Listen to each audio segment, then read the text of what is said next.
most people know this story, but maybe for some that don't, or I love to retell it as many times as I can.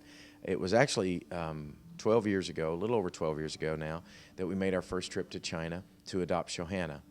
And that really was just the beginning of a whole new chapter of life. In many ways, we kind of feel like life began, 12 years ago, because just so much of our heart came alive to something that we really have come to understand is so much on the heart of God. And we just became aware of some of the 140 million orphans in the world, and brought 3 of them into our own home to be our daughters. And it's been such an amazing journey for us that once we experienced it the first time, then the second and third time, we just really had a desire to help other families. We had many families that would come to us because of my public platform and say, man, we love hearing your story of adoption. We've prayed about and dreamt of being able to adopt, but we can't afford it.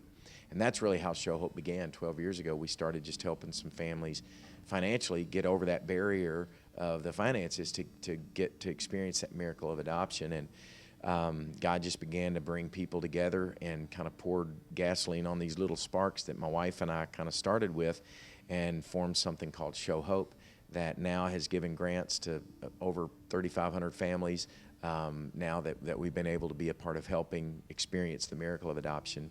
And we've also funded the building of and operating of several special care facilities for orphans with special needs in China specifically. And this place called Maria's Big House of Hope, named after our daughter that's with Jesus now. That's a very, very special place, near and dear to our hearts.